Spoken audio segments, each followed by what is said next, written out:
Você deve ter acompanhado esta série de entrevistas aqui no Floripa em Foco sobre as ocupações nas escolas.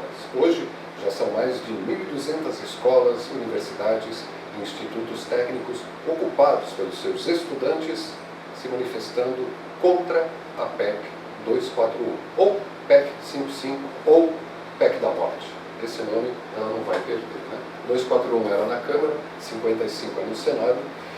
E a gente vai aprofundar um pouco a discussão sobre os efeitos do que é essa PEC com o nosso amigo do DIEESE, supervisor técnico do DIEESE, o economista Maurício Molinari. Bem-vindo, Maurício. É um prazer. Obrigado. E também conosco aqui o presidente da CTB, a Central dos Trabalhadores e Trabalhadoras do Brasil, o Odair Rogério da Silva. É isso, Odair? É isso. Obrigado, Silvio, pela oportunidade e agradecer também aos telespectadores da TV Floripa. Ah, sim, né?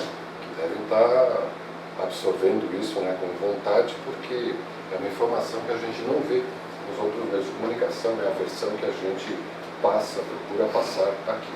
O Maurício está com uma viagem agendada. No próximo bloco a gente vai estar conversando com a pedagoga Claudete Wittmann. Então, Maurício, você podia explicar assim, uma linguagem bem compreensível para o nosso telespectador, internauta, o que é essa PEC e que efeitos ela pode trazer para nós, se aprovada? Certo. A PEC, basicamente, ela é o congelamento dos gastos públicos brasileiros com saúde, com educação, com previdência social, com saneamento básico, com segurança, enfim. Todos os serviços prestados à população. Todos os serviços prestados à população vão ser reajustados anualmente apenas pela inflação do ano anterior. Ou seja, ela congela os gastos sociais brasileiros, os investimentos por 10 anos mais 10, renovado por mais 10, como a gente sabe que no Brasil o que é aprovado e que seja em favor da elite é mantido. Então é um congelamento de 20 anos de todos os gastos sociais brasileiros. Como a gente sabe que as demandas da população irão aumentar nesse período, isso significa uma contenção violenta do atendimento público do Estado brasileiro. Então as pessoas, principalmente as mais carentes, mais assistidas, que mais dependem do auxílio estatal, vão ser aquelas mais penalizadas pelo congelamento dos gastos da PEC, da morte ou congelamento do futuro, enfim, todos os nomes que foram dados a essa PEC. E tem que ter a PEC, não tem de onde tirar assim a salvação financeira para o país, né? Em primeiro lugar, a PEC é baseada numa grande mentira. Uma grande mentira contada pelo governo golpista, contada pela elite brasileira e contada pela grande mídia. A mentira de que há uma crise fiscal do Estado brasileiro. O Estado brasileiro gasta mais do que arrecada. Em primeiro lugar, isso é uma grande falácia. E segundo a grande mídia, se o Estado brasileiro gasta mais do que arrecada, é preciso cortar gastos. Nesse sentido que entra a PEC. Essa é a justificativa deles. Essa é a justificativa deles. Porém, o que a gente vê é que a grande crise do Estado brasileiro não é fiscal. Não é por causa do gasto com saúde, com educação, com pagamento de professores, com aposentadoria. Não tem absolutamente qualquer relação com isso. O grande gasto, a grande sangria do orçamento público brasileiro se dá no sistema da dívida pública, que consome 45% do orçamento anual. Só em 2015 e em 2016 foram pagos 500 bilhões ao ano de juros. 500 bilhões. Exato. Só de juros, Maurício? Só de juros, que é muito mais do que qualquer esforço fiscal que vai ser ganhado com a PEC. Então é um descalabro que se faz, é uma dívida que não é paga, porque supostamente quando se paga, a dívida diminui. No Brasil é o contrário, quanto mais se paga, mais ela multiplica. Então é um verdadeiro milagre da multiplicação no Brasil, não é do pão, não é do peixe, é da dívida pública que vai para o bolso de em torno de 20 mil famílias brasileiras, enquanto que todo o sistema de seguridade social, por exemplo, que a PEC vai cortar na raiz, atende em torno de 90 milhões de brasileiros. E Odair, você que é presidente da central, de uma das centrais de trabalhadores aqui, deve ter uma boa noção assim, do que está acontecendo. Essa PEC é a única, é o único ataque que esse governo está fazendo aos direitos dos trabalhadores, de toda a população? Não, Silvio, não é o único ataque, mas acho que nesse momento, acho que a gente está uma certa visibilidade, porque ela é, de fato, assim, depois a gente pode falar de outros temas que estão entrando no Congresso, mas é gravíssima a história da PEC, né? Porque daqui a 2036 nós vamos estar com 20 milhões de brasileiros a mais e com uma conta a menos. Essa conta não fecha, assim, não tem como fechar essa conta. Se você tem um investimento reduzido e um aumento da população aumentando, então como é que vai ficar? Há um descompasso ainda. Então por isso que ela vai atingir a grande massa do povo brasileiro, os menos assistidos, que é a questão da saúde, que a gente tanto briga, né, para investimentos maciços na saúde no Brasil. A manutenção do precisa avançar. Então eu acho que isso cabe esse movimento que está acontecendo no Brasil, da ocupação das escolas, do movimento sindical, né, se manifestar, dia 11, agora se entrar fogo, né, nessa pauta, né, porque ele é grave, colocou muito bem, Luiz, é uma grande falácia, né, e evidentemente que junto com isso vem outras medidas que visam o quê? A acumulação de riqueza, que é isso que está em jogo no Brasil. Para onde vai o dinheiro, esse juro que ele colocou aqui? Né? Vai para a mão dos banqueiros, né? Para onde vai as outras medidas que estão no Congresso Nacional, que tratam da flexibilização do CLT? Tem vários projetos de lei lá que estão no Congresso, lá, que vão tratar desses temas, né? Você pega assim, um negociado sobre o legislado. O que significa isso? Isso é gravíssimo para o movimento sindical brasileiro. Negociado sobre o legislado? O negociado sobre o legislado. O que é isso? O legislado é lei. Né? Então a lei garante alguns direitos, patamares mínimos, né? Você tem uma negociação com direito de que nem o trabalhador brasileiro pode ganhar menos que o salário mínimo. Você entra numa mesma negociação que o valor do adicional noturno ele tem um valor X. Isso é né? legislado. É legislado. Agora, se passar esse projeto de lei, vai prevalecer a negociação sobre a lei. Então, dependendo da categoria, se ela for fragilizada ou o sindicato não tiver força suficiente para fazer enfrentamento com o patrão, evidentemente que vai perder. Inclusive, fundo de garantia, férias, o cara vai chegar e falar, amigo, final do ano eu não tenho recurso para pagar o teu fundo de garantia, o teu 13º, o 13º. Como é que vai fazer? Eu ouvi falar que estão querendo cortar o 13º. Sim, ele vai botar na mesa. Hoje não se bota na mesa o 13º. Hoje não tem negociação para o 13º. Ele tem datas de pagamento e cumpra-se. Agora não, ele pode voltar para a mesa. Ele volta para a mesa e dependendo da fragilidade da categoria, ele pode parcelar, pode perder, pode ficar por o seguinte. Então isso vai prejudicar quem? Os trabalhadores. Favorece a quem? Ao grande capital, ao grande empresariado, que é o que está em jogo. Nós temos que ter clareza. Assim, ó, é o custo Brasil. É o custo Brasil. O que é isso? É o quanto é que custa a mão de obra brasileira. Quanto é que custa para ele manter uma empresa. Então, esse custo, eles querem reduzir o custo e aumentar o lucro. Essa é a lógica do sistema capitalista. Essa é a mão de obra na China. Assim. Mão de obra barata, tem que buscar mão de obra barata. E para você ter mão de obra barata, você tem que desregulamentar algumas regras estabelecidas já da criação da CLT. Desde o Getúlio Vargas. Porque hoje o que a Rede Globo diz, e temos que dizer o nome aqui, que a Rede Globo está prestando um desserviço à nação brasileira, quando ele coloca aqui que não traduz a verdade, a Globo e as outras emissoras não explicam didaticamente o que é a 241, também não explicam também o que é a flexibilização da CLT. Isso não é a modernização da CLT. Nós temos que modernizar. Mas modernizar para quem? Isso interessa para quem? Para os trabalhadores. Se for do nosso interesse, se defender os nossos interesses, nós estamos juntos. Mas não defende os interesses dos trabalhadores, defende o interesse do grande capital, do grande empresariado nacional que contrata mão de obra e para ele a mão de obra quanto mais barata, mais viável. Naquela greve dos bancários que durou praticamente todo o mês de outubro, né, eles divulgaram um dado que eu fiquei estarrecido. Alguns poucos bancos, 5 bancos, em 6 meses lucraram 30 bilhões. Não é movimentaram 30 bilhões de reais, eles lucraram. Bom, a gente está numa situação econômica dessas e eles têm um lucro estratosférico desses. Eles são a crise, eles são os culpados da crise. E é eles que estão sendo beneficiados, só eles que estão sendo beneficiados, Maurício? Basicamente, o grande capital está sendo beneficiado. O grande e o médio capital também está sendo, de maneira suculenta, beneficiado pelo Estado brasileiro. É isso que está acontecendo. Enquanto que os trabalhadores estão amargando um aumento da taxa de desemprego, uma redução do seu salário, uma perspectiva nefasta de futuro, porque, como o Daí falou, não é só a PEC 241, é a reforma trabalhista, é a reforma da Previdência, é um conjunto de medidas todas antipopulares que vão pegar a população mais pobre de maneira violenta, e não é porque vai piorar a vida da população mais pobre, vai acabar a vida, porque quando você corta, quando o Estado corta o gasto com saúde, com saneamento básico, por exemplo, o que acontece? Acontece que vai ter um aumento de epidemias, doenças, e a capacidade de atendimento do Estado de saúde é pior. Então você extermina a classe trabalhadora. É a maneira que o capital utiliza para lidar com uma taxa de desemprego alta. Taxa de desemprego. Taxa de desemprego alta significa que não tem que não consegue se empregar.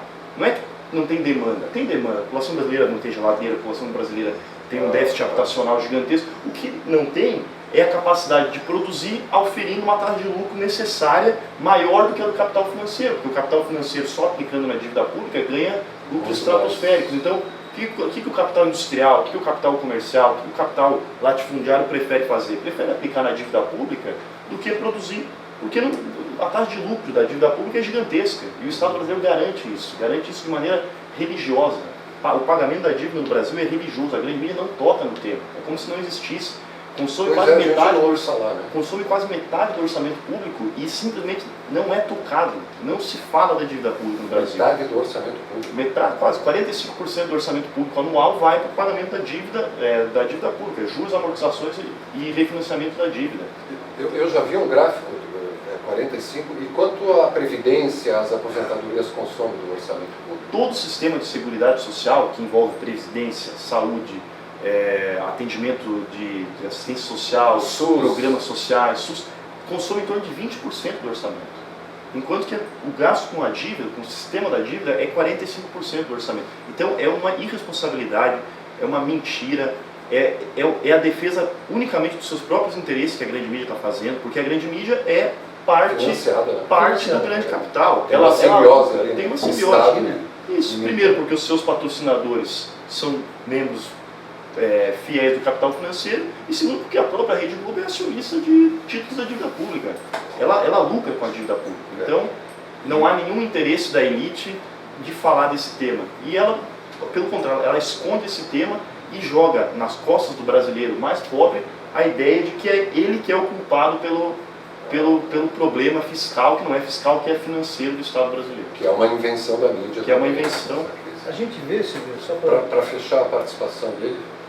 Não, as medidas de austeridade fiscal que se tenta implementar no Brasil, elas estão sendo adotadas na Europa, na Grécia. Já quebrou tudo lá. Imagina, então assim, o que é essa austeridade? A conta desse problema é transferida aos trabalhadores. E está errado, tem que inverter essa lógica, essa pirâmide.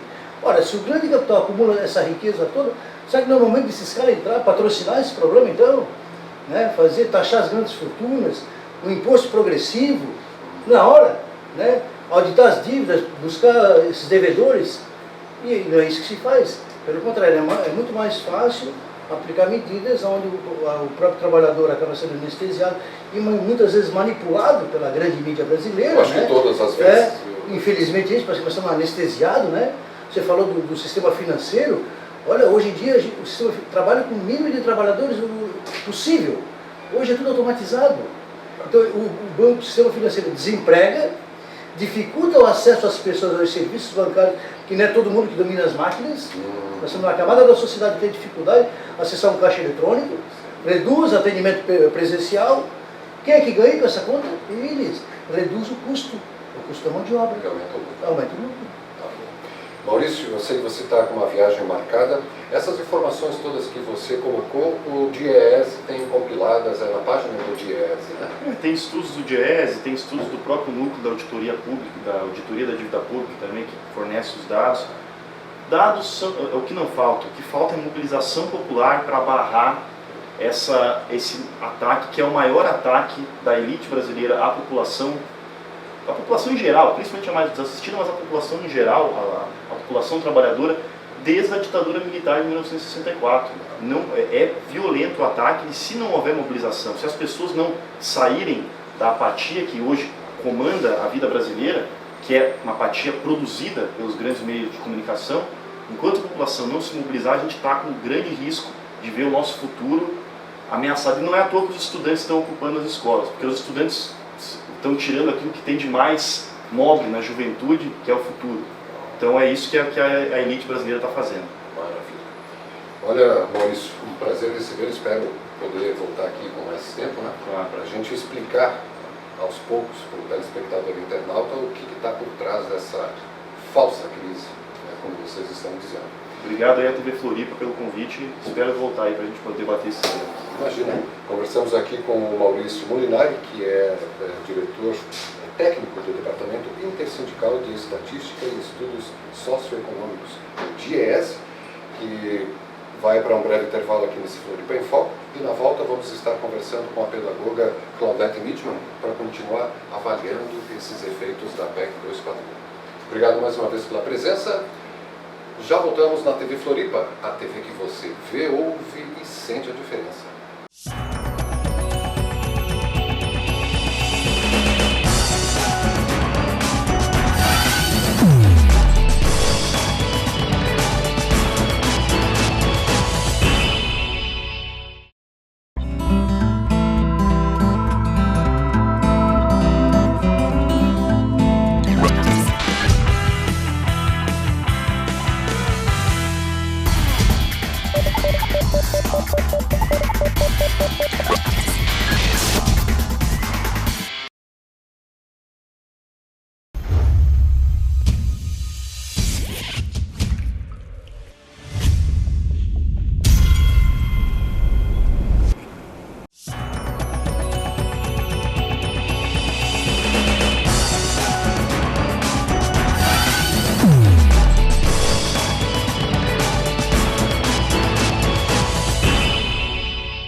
Voltamos com o Floripa em Foco, tratando das ocupações das escolas que estão acontecendo Brasil afora e que você não vê na grande mídia, na mídia convencional.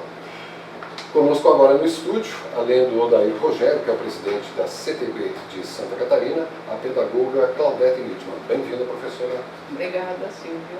É um prazer, sempre um prazer estar aqui debatendo essas coisas. Pois é. A gente estava conversando no primeiro bloco aqui com o economista, o Maurício Molinari, que colocou alguns dados estarrecedores sobre o que é a PEC e o que está por trás da PEC também, que não é dito, né? Como os juros astronômicos. 500 bilhões de juros pagos por ano, é uma quantidade incomensurável, né? E nem abate a dívida, é só juros mesmo. É só juros. Quer dizer, os estudantes estão cobertos de razão de ocuparem as escolas. Com certeza estão cobertos de razão. E se a sociedade tivesse bom senso, ela estava toda na rua apoiando os estudantes e fazendo o que precisa ser feito.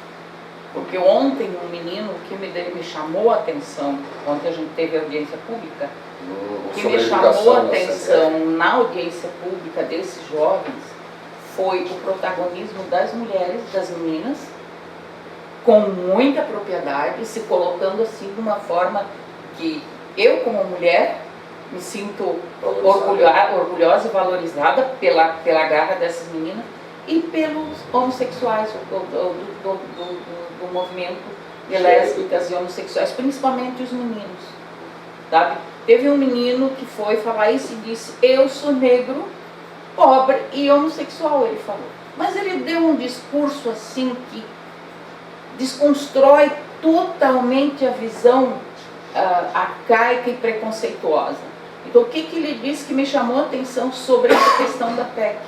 Ele disse: uma PEC que congela por 20 anos os gastos com a educação, políticas sociais e saúde, mesmo que o país volte a crescer, porque provavelmente nesses 20 anos voltará, porque nós sabemos que o pré-sal já está dando lucro, que voltará porque as crises são cíclicas e o Brasil não está numa crise por culpa do país, mas em função da política externa, é uma crise muito maior, uma crise construída, certo? Aí a pergunta que fica, o que ele fez, que eu acho muito pertinente, e que eu gostaria de perguntar ao Maurício, pena que ele não está aqui, sim, se está congelado por 20 anos, o país volta a crescer, os índices sobem, mas nós temos uma lei que diz que não pode ser investido em educação e saúde, em políticas sociais por 20 anos. Então, mesmo que o país melhore o seu rendimento, a aplicação dos recursos em função disto que foi aprovado agora, que poderá ser aprovado, podem não ser investidos. Mesmo que tenha recursos. Exatamente, porque existe uma lei que diz que os recursos para aplicação estão congelados por 20 anos. Então, eu não sei, é uma pergunta que ele fez que eu também me coloco nesse questionamento. E a resposta das centrais sindicais, dos trabalhadores do Brasil, que os estudantes já estão botando a cara na rua, e os trabalhadores, as organizações dos trabalhadores? Ou seja, eu acho que na mesma linha dos estudantes, né? Eu acho que é grave, exige uma grande unidade social, acho que é o que a Valdete coloca, né? Infelizmente a nossa população brasileira me parece que está anestesiada, não conseguiu acordar, né? A gente também não achando que as coisas não vão acontecer, e infelizmente já estão acontecendo, né? À medida que já tramitou na Câmara, está no Senado já, então não é com a história da carochinha, é uma realidade, né? E para isso, como é uma realidade, nós temos que se organizar e se mobilizar. Exige um grande esforço da sociedade brasileira, de todas as entidades dos movimentos sociais, né? Organizações sindicais, moradores, estudantes, movimentos LGBT, negros, mulheres, criar uma grande aliança, intelectuais, atletas, porque isso não é só na saúde e na educação. Infraestrutura, esporte, impacta em tudo, porque ele limitou os gastos primários, né? Limitou.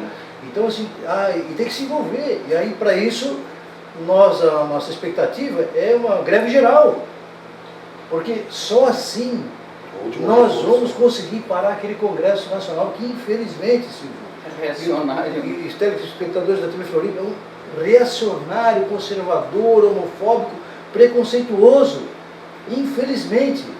Então, é o tom que nós temos que dar para o Congresso Nacional. Não é para tirar o direito de ir e vir das pessoas, dos trabalhadores, que nós vamos fazer uma greve geral, mas é para impactar o Congresso Nacional e o próprio governo golpista do Temer.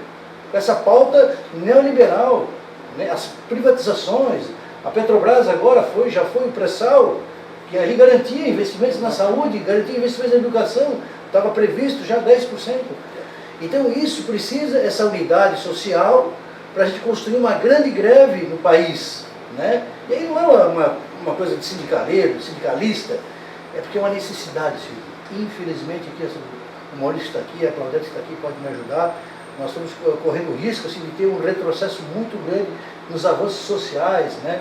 Na questão básica da qualidade de vida das pessoas, que é saúde, que é saneamento, né? Que é infraestrutura, que é educação. A Claudete, a professora, sabe disso. Ora, como é que você vai limitar o investimento na educação por 20 anos? Se vai aumentar a quantidade de alunos ano a ano, vai aumentar a demanda. E você tem um dinheiro previsto mínimo, então assim, vai aumentando a demanda e o dinheiro para investimento está aqui. Daqui a pouco a demanda vai estar aqui e o investimento está aqui. Mas não é à toa que vem essa reforma do ensino médio da forma que está sendo feita. Já vem para... É claro, Silvio. Porque daqui, Silvio, casada, né? Já vem casada com essa... A proposta, o Maurício não disse aqui, mas assim, é o investimento do ano anterior corrigido pela inflação. Pela inflação. Né? Você pega na saúde, a cesta de produtos da saúde, da importação de remédios, medicamentos, exames, é muito mais caro. Além do que eu falei aqui, que em 2036 vão ter 20 milhões de pessoas a mais. Então vai exigir muito mais recursos para atender essas pessoas. Que eu não tenho os números de educação, mas com certeza vai ter muito mais aluno nas cadeiras escolares, nos bancos escolares, daqui a 20 anos. Que frente, professores, escola, infraestrutura. Como é que vai? Onde é que vai o discurso do governo, principalmente do governo de Santa Catarina, e isso é uma tônica geral no país, que agora o nosso secretário é presidente do Conselho Nacional de Educação, além de ser presidente do CONSED, né? O Conselho Nacional de Secretários de Estado da Educação e presidente do Conselho Nacional de Educação também, dos dois. Então o discurso deles é que as famílias, o número de filhos está diminuindo, portanto o número de crianças matriculadas tende a diminuir. Vamos dizer que isso seja uma verdade. Vamos dizer que nós concordamos que o índice de natalidade está caindo. Mas mesmo com o índice de natalidade caindo, o número de alunos ainda continua muito grande. O que eles querem fazer? Já tem uma defasagem. Exatamente. E daí o que querem fazer? Aquilo que o menino Eu acho que o menino falou ontem na entrevista, ele disse, os alunos do ensino médio não saem porque querem, eles não se evadem porque querem, eles se evadem porque precisam, porque eles precisam trabalhar, certo? Então, o governo, ele não pensa, ele está tentando limitar o número de contratação de professores, quando ele tira do currículo sociologia, filosofia, artes, tá? Ele coloca, na realidade, ele coloca 3 eixos, é um tripé, que são obrigatórios. Matemática, português e língua inglesa. Isso é terrível. Exatamente. Então, quando ele coloca esse tripé, ele alega que dentro da matemática, você vai ter toda a área das exatas, que seria biologia, física, química, essas áreas todas. Dentro da língua portuguesa, ele não pode matar a língua portuguesa, que se matar, ele mata todo o país, né? Ele vai ter que manter. Mas ele obriga a língua inglesa.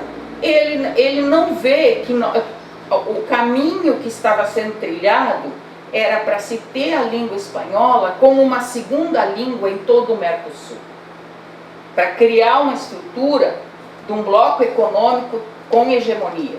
Quando ele tira isto, o que ele faz? Aí a gente vai lá e vê o ataque americano a isso, a influência americana a esta questão. Ele não quer soberania do eixo Mercosul. Ele quer a dependência do Mercosul a eles. E eles fazem intervenções por fora. Quando ele, por exemplo, eles colocam o bendito notório saber dentro da reforma do ensino médio, estabelece-se que, digamos, você é apadrinhado lá do secretário de educação, não sei quem vai julgar, e vai dizer, não, você tem condições de dar aula de história, de geografia, de filosofia, porque nós consideramos que você tem notório saber. Independente da formação pedagógica. Isso já acontecia na época da ditadura. A UDESC, por exemplo, eu não sei, eu acho que agora muitos são aposentados, mas eu lembro que quando eu cursei a UDESC, nós tínhamos professores que na época da ditadura assumiram a cátedra por serem considerados de notório saber. Então, quando a gente diz a reforma do ensino médio vai tirar isso, aquilo, tem muito mais por trás disso do que aparenta. E ela vem na linha da PEC, do fim do mundo. Ela vem nesta linha. Daí, para a gente fechar, então, o que a gente pode deixar dito para o telespectador internauta que está nos acompanhando? Como é que ele pode vir a ajudar, a influir para a gente segurar esse ataque aos direitos, como vocês estão colocando? Olha, o que a gente espera é que gostaríamos dessa compreensão da população brasileira e catarinense, da necessidade de fazer esse enfrentamento, porque exige, né, esse esforço entre nós para poder barrar esses ataques que o Claudete está colocando, que a gente está colocando, que é através dessa PEC 241, que vai limitar evidentemente a saúde dos trabalhadores, a educação, os investimentos na infraestrutura. E a Claudete colocou uma coisa importante que nós não acabamos abordando, né, o interesse, né, o DNA americano que está colocado aqui no Brasil e na América Latina, né? Exatamente. E viabilizar a formação de um bloco. Todos os países latinos tiveram golpes. É isso que a gente quer, que o povo brasileiro tome consciência que a gente é para não virar uma colônia americana. E que a população... A velha história da ALCA, né? Exatamente. Tornar nós um quintal americano. Então as coisas elas estão muito bem amarradinhas, né? A área de conversa das Américas. E uma coisa que então, ele falou... Estamos juntos, dia 11, participe das mobilizações na sua cidade, né, na sua região, aqui em Florianópolis, com certeza a gente vai ter atividade, nós vamos estar concentrando aqui na Praça Tancredo Neves a partir da tarde, né, tem um ato, categorias vão paralisar, as categorias que estiver paralisando, compreendam, né, e apoiem essas categorias, se parar transporte coletivo, se parar transporte rodoviário, né? As escolas, os professores, os alunos, dê esse apoio. Porque essa luta não é para um setor, é para a sociedade brasileira como um todo. É que a sociedade lembra que essa não é uma luta de um partido, de um sindicato, ou desse ou daquele. É uma luta de todos. Vamos esquecer o ódio, vamos esquecer de apontar o dedo, vamos esquecer de arrumar culpado. Vamos olhar para a nossa realidade, cada um olhe para si e pense, eu quero um país melhor, eu não posso permitir que isso aconteça. Então vamos parar com essa porcaria de ficar apontando o dedo e dizendo que esse, aquele é melhor que um do que o outro. Sentindo, Não, exatamente, criando, e aquilo que vocês estavam falando no primeiro bloco. O que a Rede Globo fez? Ela fez com muita eficiência a cisão dentro da sociedade brasileira. Ela criou partes. Você é desta parte, aquela outra é daquela, aquela outra é dela. Esse é bonzinho, esse é malzinho. E o detalhe é o seguinte, a PEC não vai estar nem aí com bonzinho e malzinho. Ela vai cair na cabeça de todo mundo. Então os que se acham bonzinhos, que venham com os malzinhos, né? Pra gente barrar a PEC. Bater panela juntos. Não, panela não bate. Tá. Esse bate-papo aqui com a professora Claudete Littmann e com o presidente da CTB, o Rogério, o Dair Rogério, está sendo gravado antes do dia 11, que é a grande greve geral, né? Mas o trabalho continua e enquanto houver disposição, haverá luta. Não é isso? Com certeza. Com certeza. Obrigado pela presença, queridos. Né? Esperamos nos ver em breve com mais boas notícias. E o que faltou dizer para o telespectador internauta para a gente fechar esse breve bate-papo? Todos à luta no dia 11. É isso, Adair? Todos a luta dia 11, a compreensão e apoio às categorias que estiveram mobilizadas. Mais uma vez, obrigado à TV Floripa pela oportunidade, obrigado Silvio, estamos à disposição. Obrigado pela presença, Adair, e a professora também. Obrigada também. Bom, a professora Claudete está acompanhando essas ocupações nas escolas e está nos municiando, né, com informações desse quadro. Obrigado mais uma vez pela presença.